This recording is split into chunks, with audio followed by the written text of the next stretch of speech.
This is Stavros from artisticrenditions.pro. We're just downstairs on the same job with that large fireplace that was 13 feet on center upstairs, and they've got a small one here in the basement.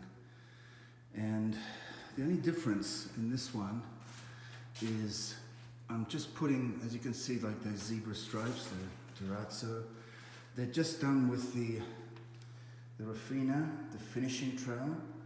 I love using that trowel because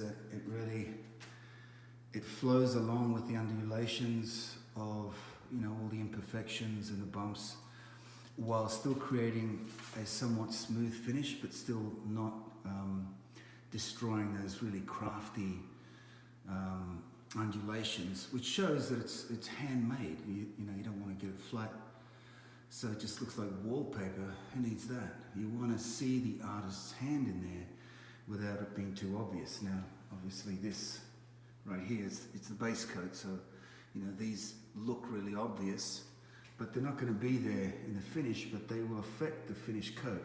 And as you can see with the reflection there, as it started to dry off, instead of using my 6-inch knife, I used, as I mentioned, the raffina, the plastic one, and that swept across there in a sort of a zebra pattern or terrazzo, without being a terrazzo by the end of it, because it's not what the client wants. If they wanted it, well, they'd get terrazzo, wouldn't they?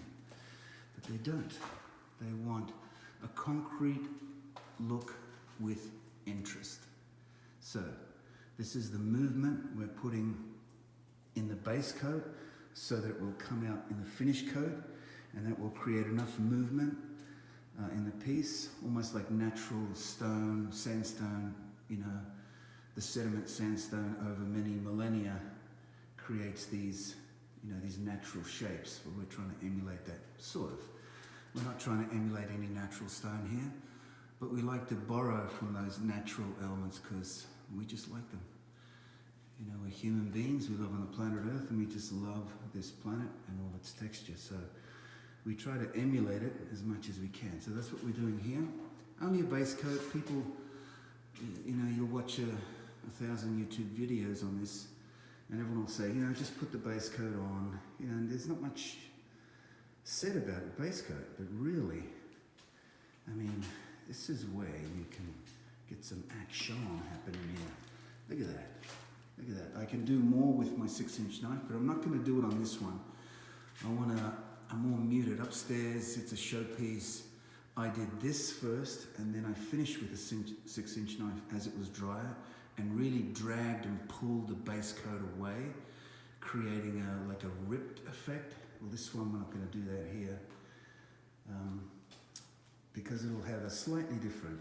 You know, we're still going to sand this after it's dry tomorrow, and dust it down and prepare it for the final coat.